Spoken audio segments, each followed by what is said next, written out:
दुनिया में दशकों तक क्यूबा की पहचान रहे फिदेल कास्त्रो को बड़ा शौक था स्कूबा डाइविंग का। डाइविंग सूट पहनकर वह पानी के नीचे उतरते तो वहीं के होकर रह जाते। उस दिन भी वह समुद्र की गहराई में गए थे। रंग बिरंगी मछलियों और मूंगा चट्टानों के बीच अचानक उनकी नजर एक बड़े से सीप पर जाकर टिक गई। कुछ अलग ही चमक थी उसमें। कास्त्रो खुद को रोक नहीं पाए और उस सीप को उठाने जा पहुंचे। जैसे ही उन्होंने उसे छुआ, धड़ाम, एक तेज धमाका और डाइविंग सूट के साथ साथ कास्त्रो के भी चीथड़े उड़ गए। समुद्र के पानी में खून घुलने लगा और नीला रंग लाल होने लगा। यह खबर जैसे ही पेंटागन में पहुंची तो वहां मिशन पूरा होने की खुशी में शैंपेन की बोतल खुलने लगी। यह खबर जैसे ही पेंटागन में पहुंची तो वहां मिशन पूरा होने की खुशी में शैंपेन की बोतल खुलने लगी। एक ऑफिसर ने लपक कर अपने सीनियर को इन्फॉर्म किया ताकि आगे यह खुशखबरी अमेरिकी राष्ट्रपति तक पहुंचाई जा सके। कास्त्रो को थोड़ा भी जानने वाले सोच रहे होंगे कि यह हुआ कब। कास्त्रो ने इतनी आसानी से तो पीछा नहीं छोड़ा था अमेरिका का। वह तो 2016 में मरे थे। 90 साल की उम्र में अपना पूरा जीवन जीकर, अमेरिका को चिढ़ाकर, तरसाकर, रातों की नींद उड़ाकर। दरअसल कास्त्रो के अंत की यह पटकथा लिखी थी अमेरिकी खुफिया एजेंसी CIA ने। यह उनका सपना था कि कास्त्रो इस तरह समुद्र में सीप तलाशते तलाशते मर जाएं। इसके लिए CIA के जासूसों ने कैरेबियाई द्वीपों के पास मनमाफिक सीप की तलाश में कई गोते लगाए। उन्हें एक ऐसे सीप चाहिए थे जो इतने बड़े हो जिनमें बारूद भरा जा सके।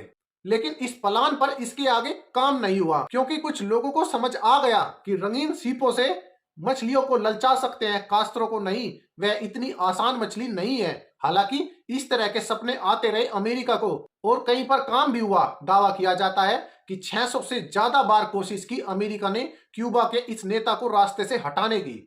अमेरिकी राष्ट्रपति Dwight D Eisenhower, John F Kennedy, Lyndon B Johnson, Richard Nixon और जिमी कार्टर से लेकर Ronald Reagan, George H.W Bush और बिल क्लिंटन तक 4 दशक से अधिक समय तक वॉशिंगटन में खुफिया एजेंसियों की एक टीम इसी काम पर लगी रही। कैनेडी आए तो उनके ऑफिस ने CIA पर प्रेशर बढ़ा दिया कि अब प्रयास नहीं, परिणाम चाहिए। हालांकि कैनेडी की गोली मारकर हत्या कर दी गई। बाद में निक्सन के दौरान कोशिशों में तेजी लाई गई। एक रिपोर्ट के मुताबिक निक्सन के दौर में 184 प्रयास हुए कास्त्रो को मारने के। वैसे अमेरिकी सरकार ने 1975 में एक आयोग गठित किया गया, चर्च कमेटी। इसने अपनी रिपोर्ट में बताया कि 1960 से 1965 के बीच CIA ने आधिकारिक तौर पर 8 बड़े प्रयास किए थे।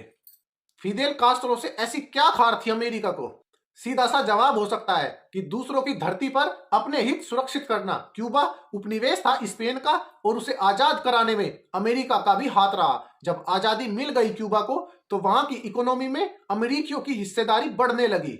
अमेरिकी वहां जाकर बसे भी और व्यापार भी किया। यह खेल गड़बड़ाना शुरू हुआ 1952 में जब अमेरिका के सहयोगी तानाशाह जनरल फुलगेंसियो बतिस्ता ने राष्ट्रपति कार्लोस प्रियो का तख्ता पलट कर दिया। इस तख्ता पलट का विरोध शुरू किया था फिदेल कास्त्रो ने। कास्त्रो ने क्यूबा क्रांति की शुरुआत की और 1959 में बदलाव लाकर ही माने। उनके आने के साथ ही क्यूबा में अमेरिका के लिए रहना मुश्किल हो गया। कास्त्रो ने अमेरिकी अधिकार वाले बिजनेस का राष्ट्रीयकरण करना शुरू किया।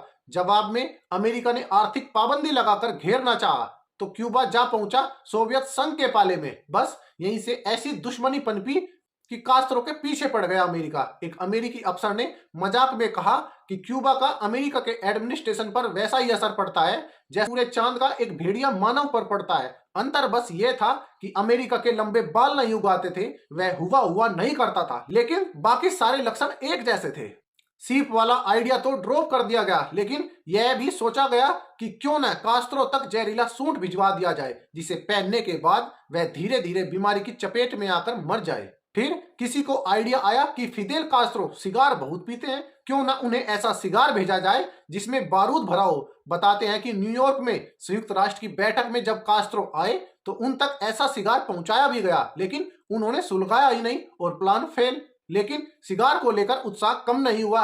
इस बार प्लान बना कि सिगार में जहर भर दिया जाए, लेकिन इस प्लान को आजमाने का मौका नहीं मिल पाया क्योंकि कास्त्रो ने स्मोकिंग छोड़ दी थी। CIA ने लेकिन हौसला नहीं छोड़ा, उसकी कोशिशें जारी रही। इस काम में उसकी मदद कर रहे थे क्यूबा के बागी जो कास्त्रो के खिलाफ थे। इनमें से एक थी कभी कास्त्रो की प्रेमिका रही, मारिता लोरेंज। उन्हें जहर की गोलियां देकर क्यूबा के इस नेता के पास भेजा गया। उन्हें इन गोलियों को ड्रिंक में मिलाकर कास्त्रो को पिलाना था। अमेरिकी एजेंसी को यकीन था कि पुरानी प्रेमिका को सामने पाकर कास्त्रो बहक जाएंगे। खैर, उस दिन कोई बहका तो जरूर, लेकिन वह मारिता थी। कास्त्रो को उनकी योजना का पता चल गया था। उन्होंने अपनी पिस्टल निकाली और मारिता को देकर बोले, कर लो अपने अरमान पूरे। मारिता का सारा विद्रोह हवा हो गया। वह कास्त्रो से प्यार करके लौटी।